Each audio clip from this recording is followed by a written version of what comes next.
By morning in the spring of 1917, somewhere along the river Levee at Cape Girardeau, Missouri, the coal-black hound came back without the man who'd walked him out the night before.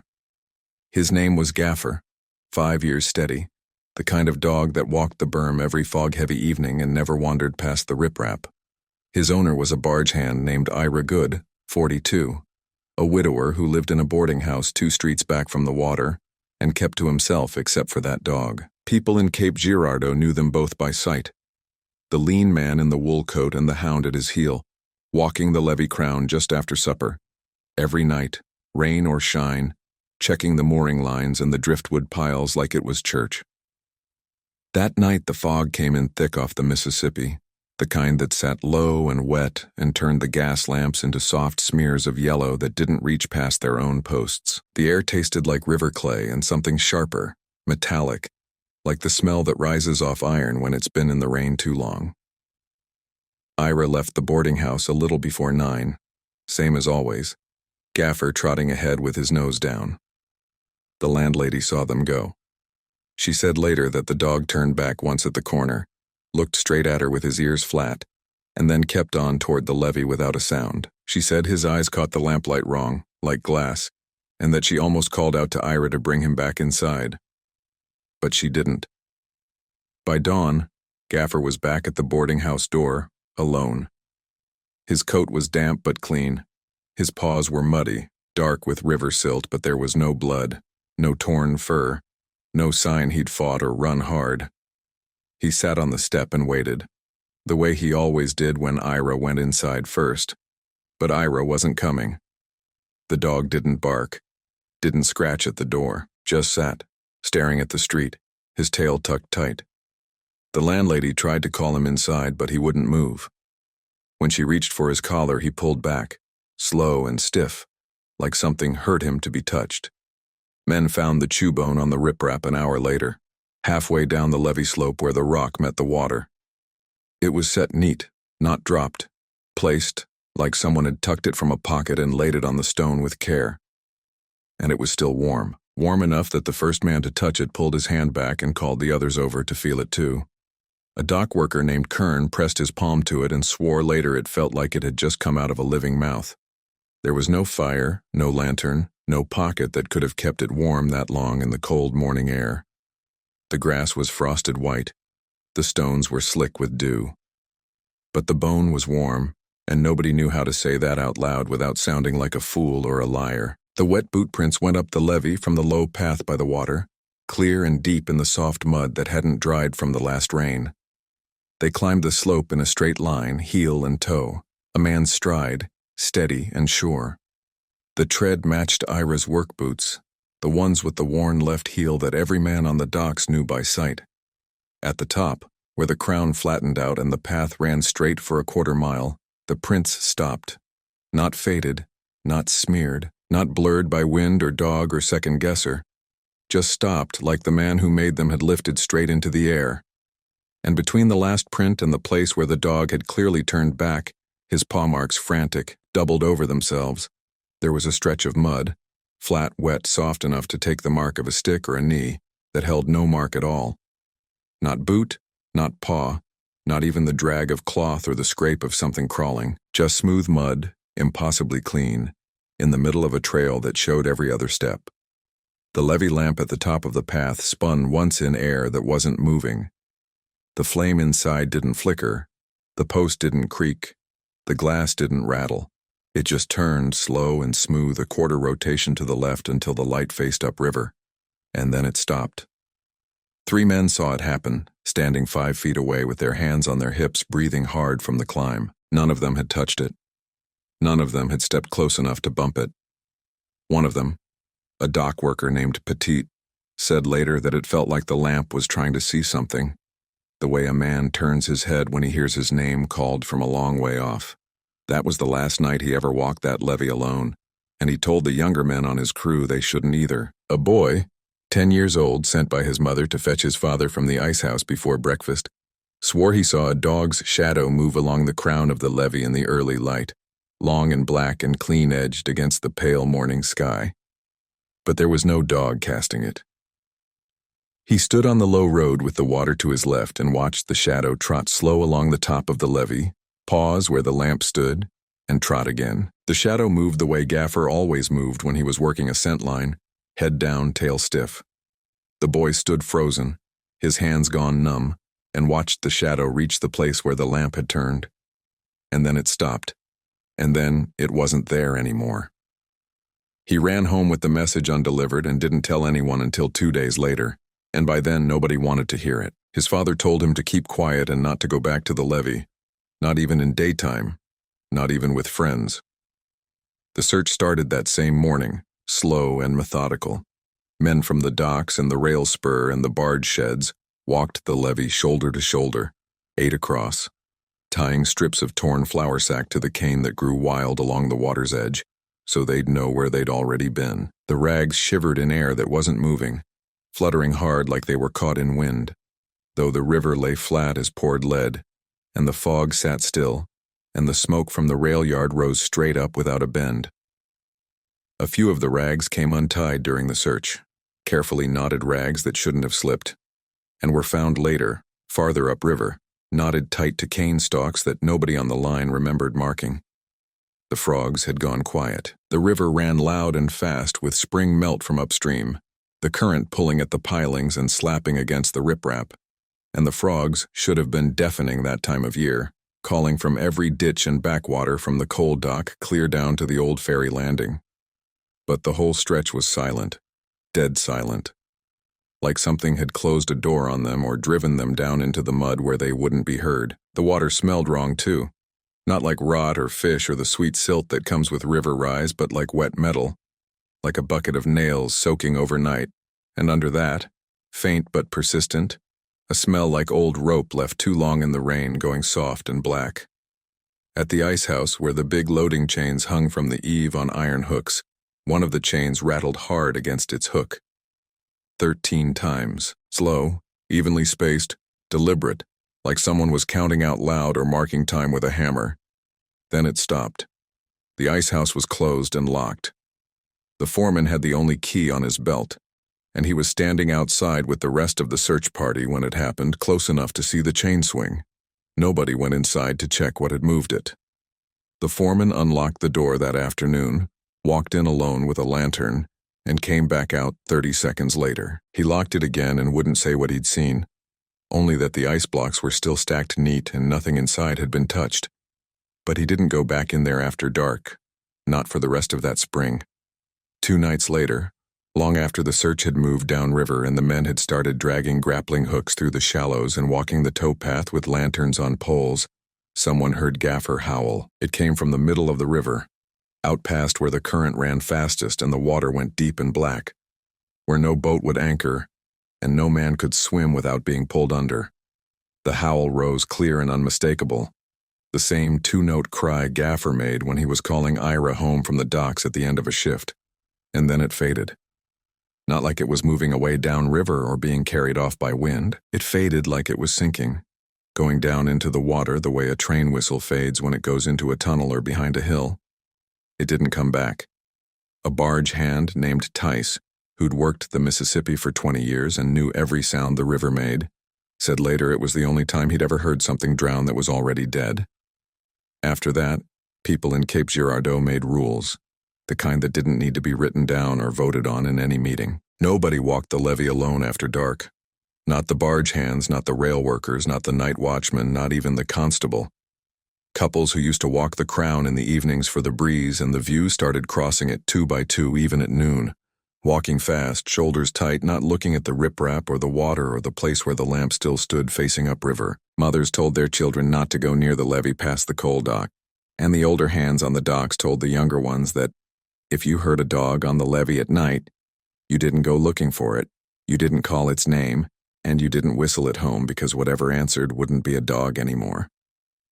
Ira Good's coat was found a week later, folded neat on top of a piling under the old railroad trestle, 3 miles upriver from where his boot prints had stopped on the levee crown. The piling was in open water, accessible only by boat, and nobody remembered seeing a boat tied there that week. The coat was dry. The wool wasn't stained, wasn't torn, wasn't even dusty. The pockets were empty. And inside the left sleeve, tucked where the cuff met the lining in a place you'd only find if you turned the whole thing inside out, was a second chew bone, identical to the one they'd found warm on the riprap 7 days before. The dock supervisor who found it picked it up barehanded and then dropped it fast because it was faintly warm, warmer than the air, warmer than the wool around it, and his hand went numb where he'd touched it. He left it on the piling and rowed back to shore and didn't tell anyone for 2 days. When they went back to retrieve it, the piling was empty.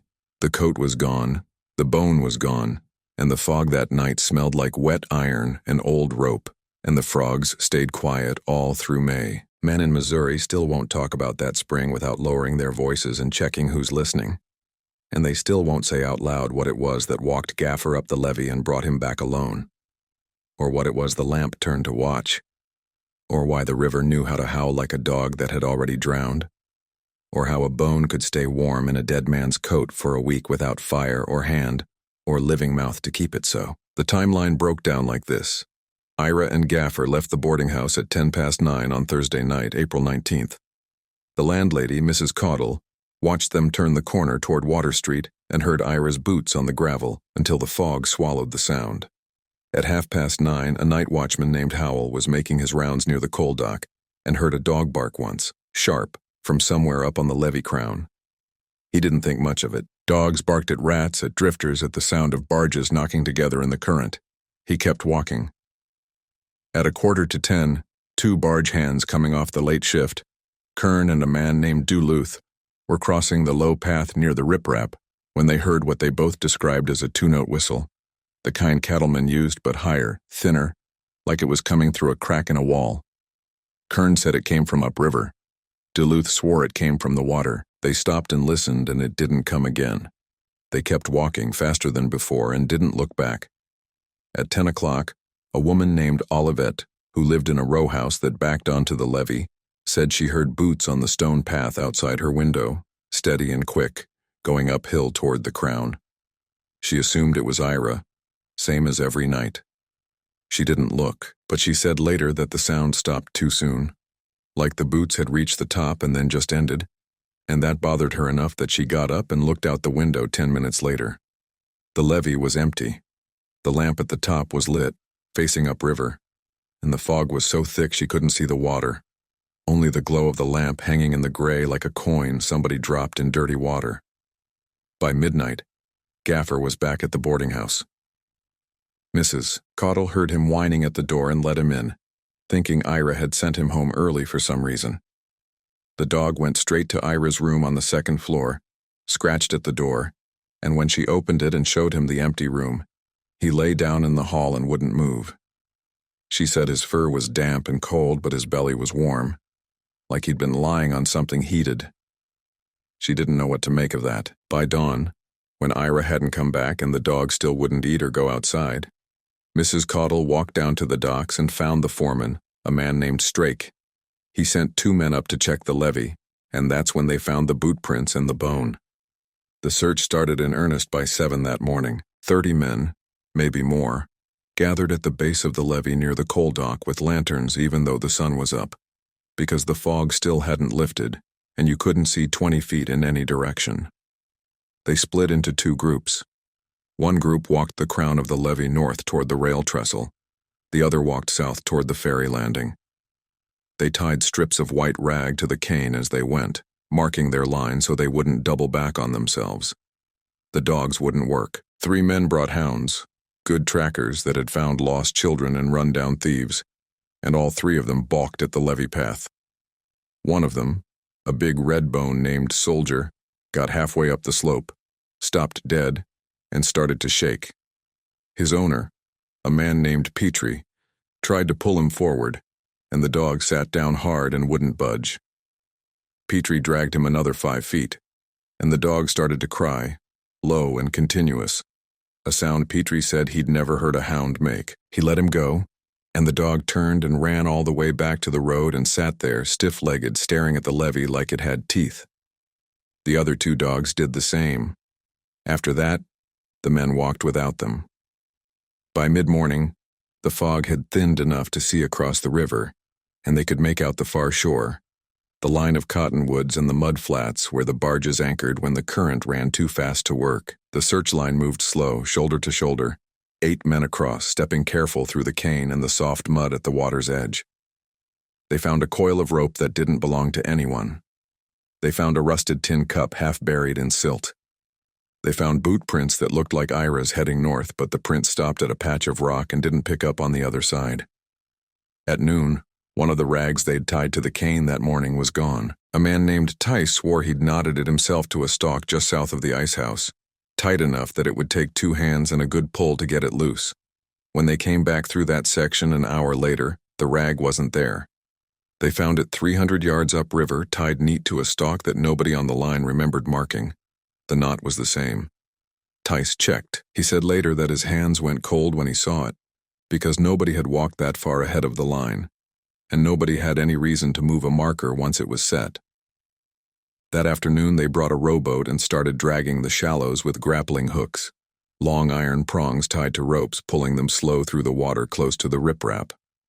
The water was high and fast with spring melt, murky brown, and you couldn't see a foot below the surface. The hooks caught on logs, on sunken branches, on the bones of old fish traps, but nothing human. They worked the stretch from the coal dock to the rail trestle and found nothing but river trash and 1 boot, old and rotted, that didn't match anything Ira owned. At 4 in the afternoon, someone heard the whistle again. A barge hand named Duluth, the same man who'd heard it the night before, was standing on the crown of the levee near the place where the boot prints stopped, and he heard it clear, 2 notes, low, then high, coming from behind him. He turned fast and there was nobody there. Just the levee sloping down to the water and the fog starting to build again as the sun dropped. He called out, thinking maybe it was one of the other men playing a fool's game, but nobody answered. He walked back down to the search line and didn't say anything for an hour.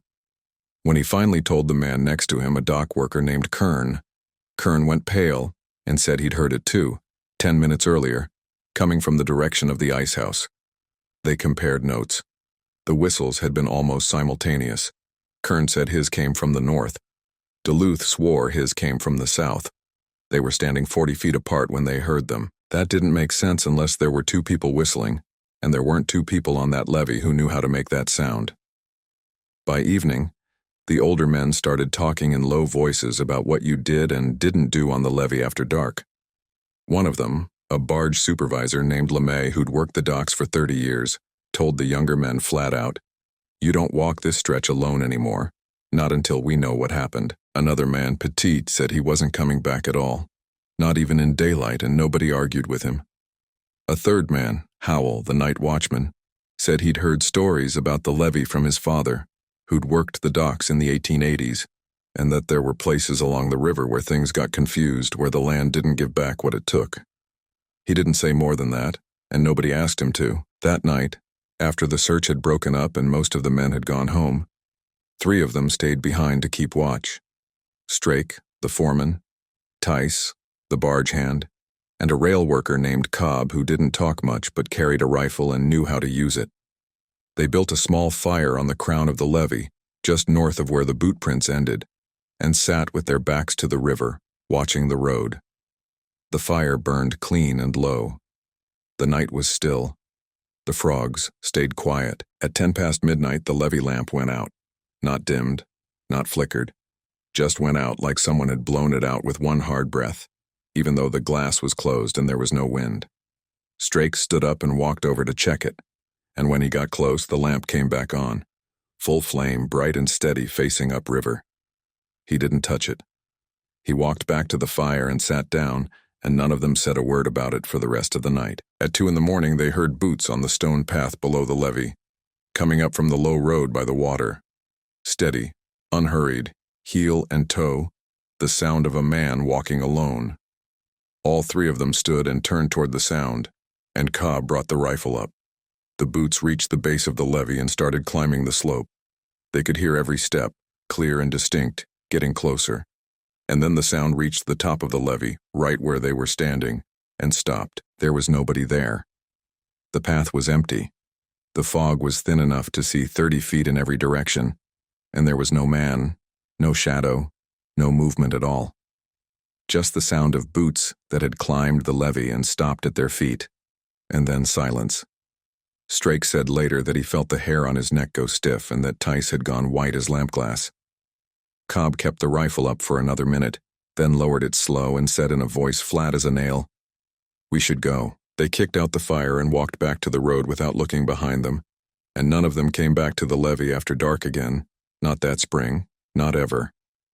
By the third day, the search had pulled in men from the rail yard, the ice house, the barge sheds, and 2 of the churches. They walked every inch of the levee from the old ferry landing to the rail trestle, and found nothing but the coat on the piling, still dry, still folded, with the second bone tucked inside. The constable, a man named Voigt, wrote it down in his log as a probable drowning, even though there was no body, no sign of struggle, and no reason a man would fold his coat neat on a piling 3 miles upriver from where he'd last been seen walking the opposite direction.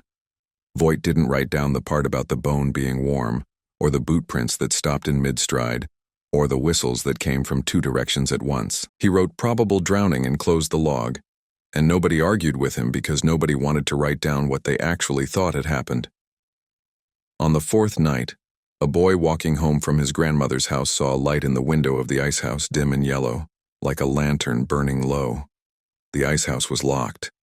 The foreman had checked it that morning and bolted the door from the outside. The boy ran home and told his father, and his father walked back with him to look. But by the time they got there, the light was gone. The door was still bolted. The lock was still clasped. The father opened it anyway, walked inside with a lantern of his own, and found the ice blocks stacked neat, the floor dry, the air cold enough to see his breath.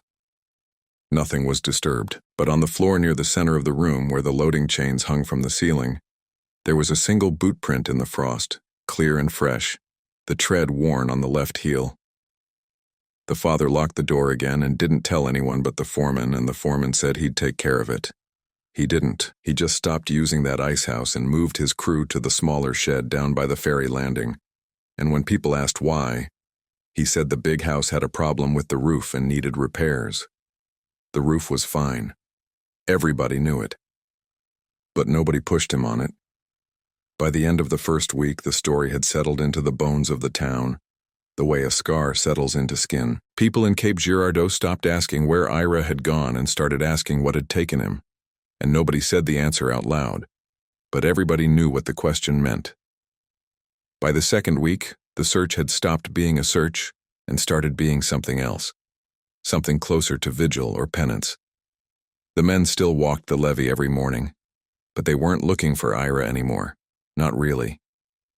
They were walking to prove they weren't afraid to walk, and everybody knew it. They tied fresh rags to the cane every day, even though the old ones were still there, faded and mud-stained, but holding fast.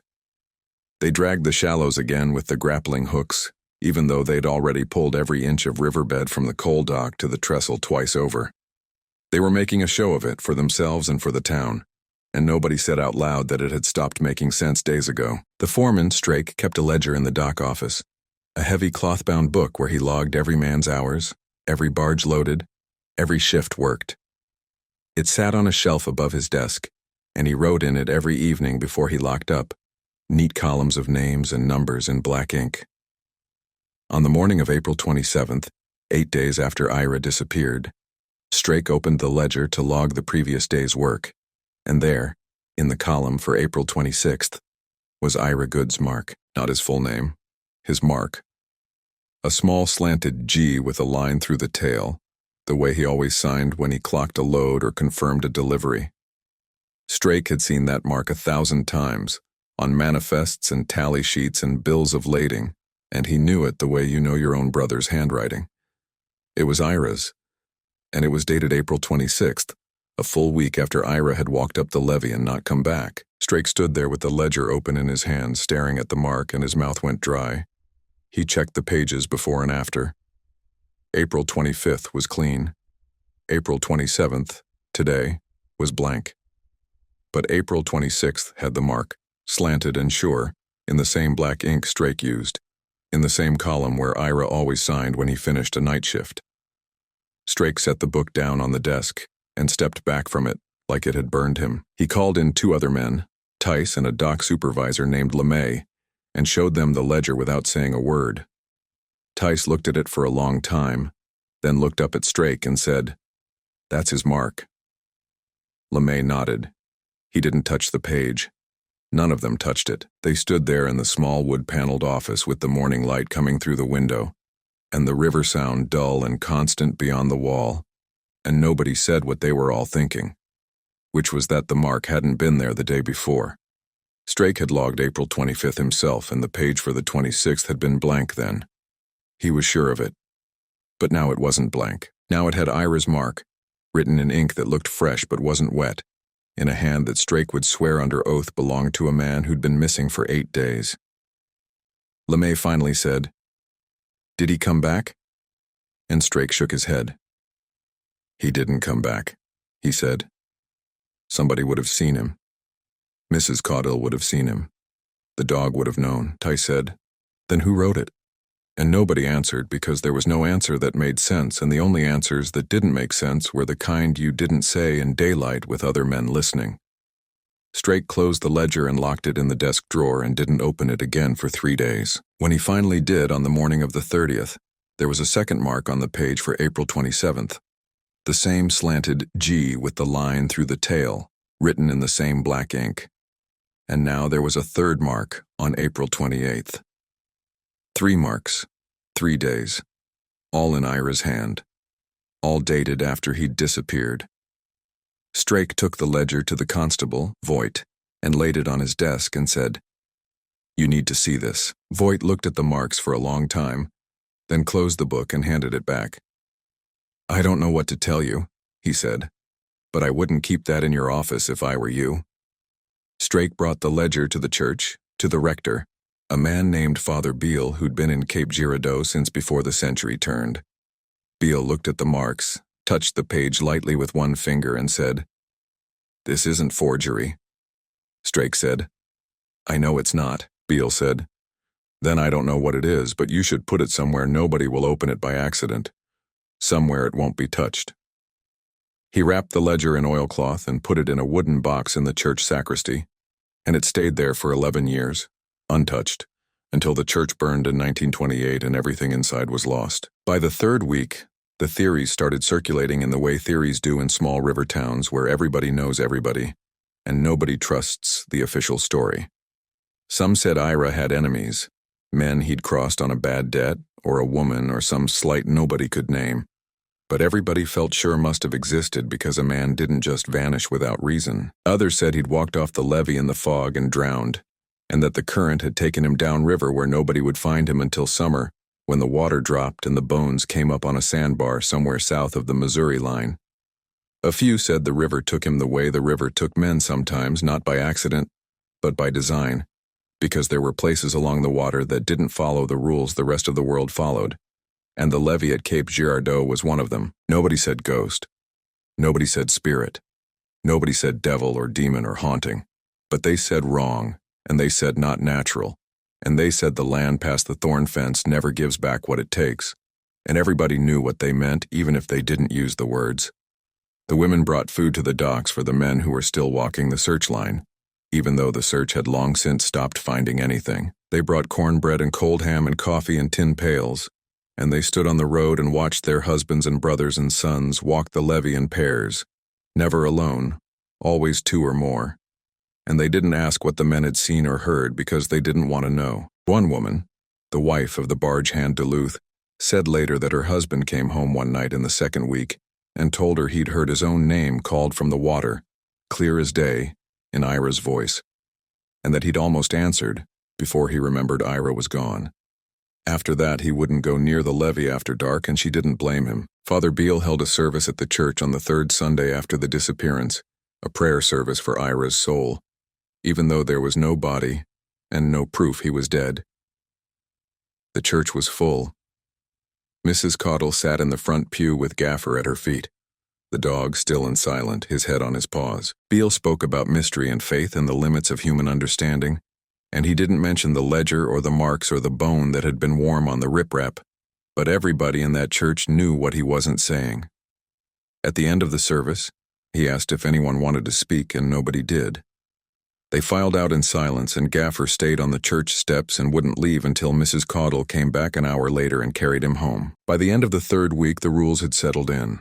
Nobody walked the levee alone, not before dawn, not after dusk, not even at midday when the sun was high and the fog was gone. The dock workers traveled in pairs. The barge hands kept within shouting distance of each other. The night watchman, Howell, stopped making rounds past the coal dock and started ending his route at the ice house, where the light was better, and there were other men nearby. The constable, Voigt, told the younger men on the docks that if they heard a whistle on the levee at night, they were to ignore it, and if they heard their name called, they were to turn around and walk the other way. He didn't explain why. He didn't need to. The older men, the ones who'd worked the river for 30 years or more, started telling the younger ones stories they'd kept quiet before. Stories about men who'd disappeared near the levee in the 1880s and 90s, men who'd gone out to check the mooring lines or reset a marker post and never come back. They said the levee had always been strange, that the ground there didn't settle right, that the fog came in thicker and stayed longer, that the frogs went quiet for no reason, and the dogs wouldn't track past certain points. They said the old rivermen used to say you didn't turn your back on the water after dark, and you didn't walk the crown alone, and you didn't answer if you heard someone call your name unless you could see who was calling. The younger men listened, and they didn't laugh, and they followed the rules. On the night of May 2nd, 2 weeks after Ira disappeared, a rail worker named Cobb was walking home from the yard and passed by the boarding house where Ira had lived. Gaffer was on the porch lying in the same spot where he'd waited that first morning, and as Cobb walked by, the dog lifted his head and stared past him, down the street toward the levee, and started to whine. Cobb stopped and turned to look, and there was nothing there, just the empty street and the gas lamps and the fog starting to build low along the road. But Gaffer kept staring, kept whining, a low, continuous sound that raised the hair on Cobb's neck, and then the dog stood and walked to the edge of the porch and stopped, stiff-legged, still staring. Cobb didn't wait to see what the dog was looking at. He turned and walked the other direction, fast, and didn't look back. That same night, Mrs. Caudle found the chew bone on the porch steps, not the one from the riprap. A third bone, clean and pale and dry, set neat on the second step like someone had placed it there with care. She knew it was Gaffer's, the same size and shape as the ones she'd seen him carry, but she hadn't given him a new bone in weeks, and he hadn't left the house except on a lead. She picked it up with a rag, not wanting to touch it barehanded, and it was warm. Warmer than the air. Warmer than it should have been. She dropped it in the yard and went inside and locked the door, and the next morning it was gone. She looked for it in the grass, in the dirt by the fence, and it wasn't there. It was just gone, like it had never been there at all. By the fourth week, people in Cape Girardeau stopped talking about what had happened and started living around it, the way you live around a scar or a bad knee or a room in your house you don't go into anymore. The levee was still there.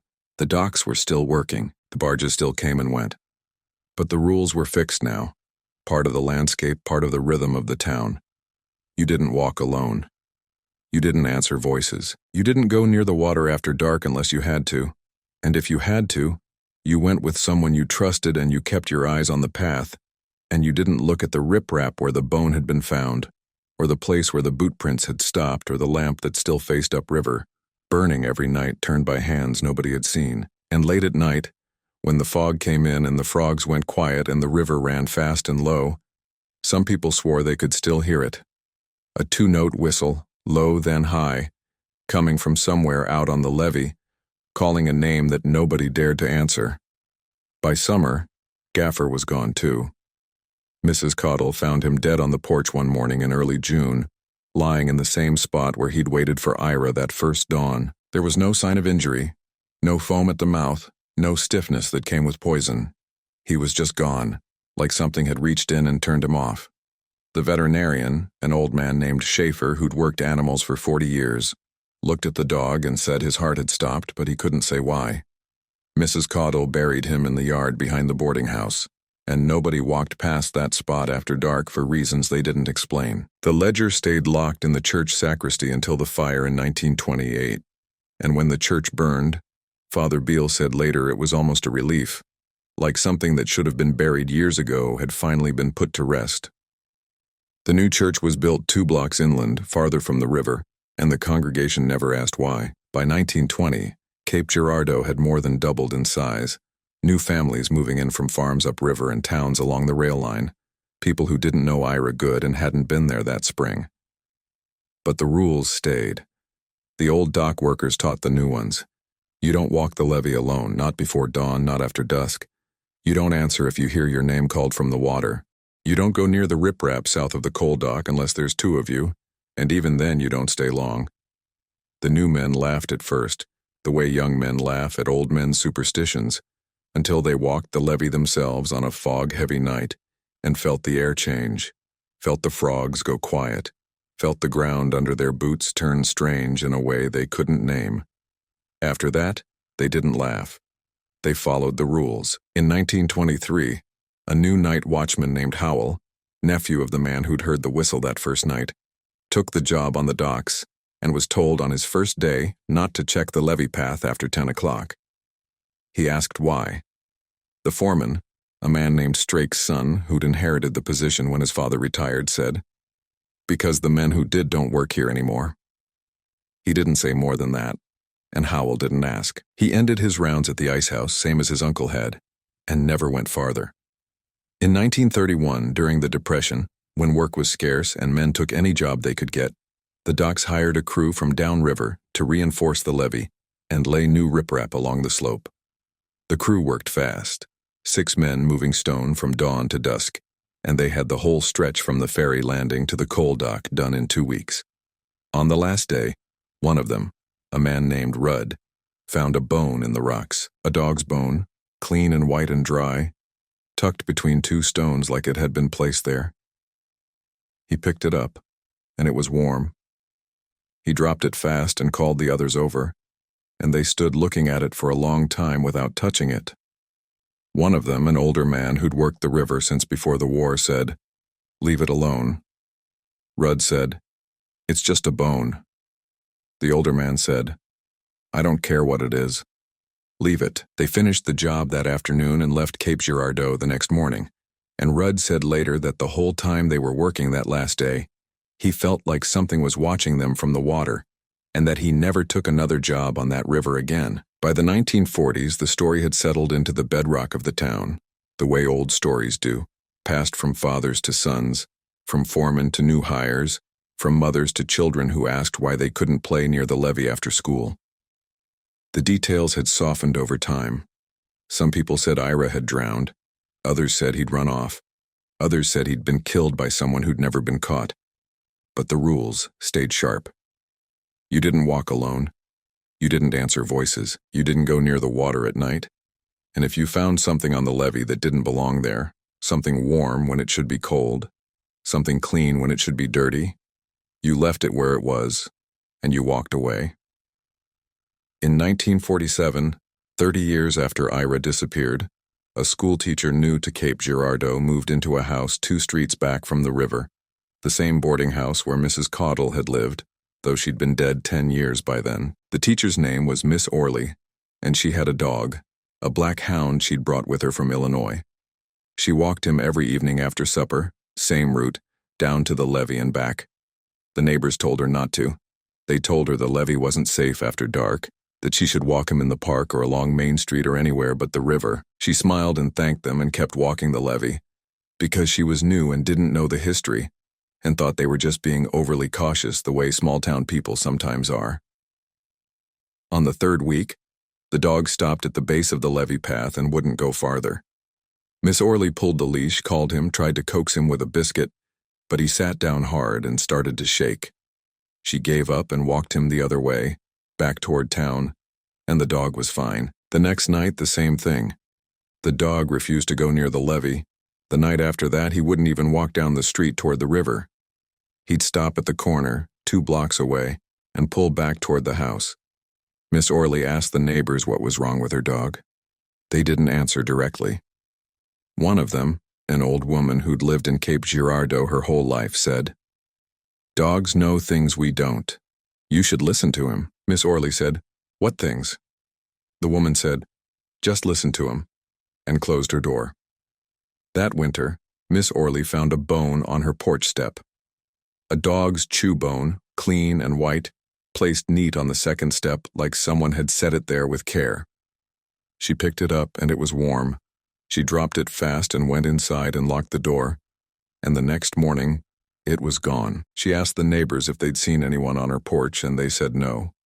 But the way they looked at her made it clear they knew what she'd found and what it meant. She moved out of that house in the spring and took a teaching position in St. Louis, and she never came back to Cape Girardeau, not even to visit. By the 1950s, the levee had been rebuilt twice, the docks expanded, the old ice house torn down and replaced with a modern cold storage facility. But the rules stayed. Men still walked in pairs. Mothers still told their children not to go near the water after dark. The night watchman still ended his rounds at the rail spur and didn't go farther. And on fog-heavy nights in the spring, when the air smelled like wet iron and old rope and the frogs went quiet, people in Cape Girardeau stayed indoors and didn't look out their windows toward the river, because some of them swore you could still see it if you looked long enough. A shadow moving along the crown of the levee, long and black and clean-edged, the shape of a dog walking alone, and no body to cast it. There were 3 versions of the story by then, the way there always are with stories like this.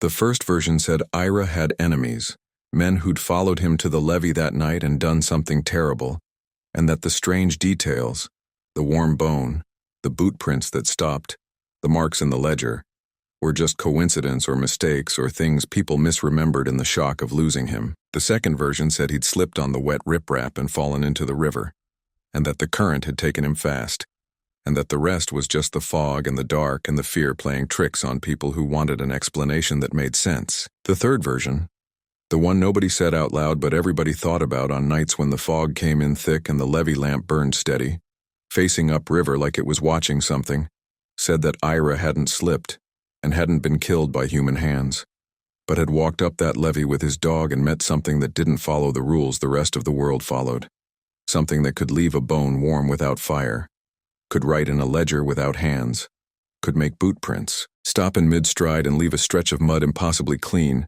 could turn a lamp without wind, could howl from the center of the river like a dog that was already drowned. People in Missouri still won't say which version they believe, not out loud, not in daylight, not with their real names attached, but they follow the rules. They walk in pairs.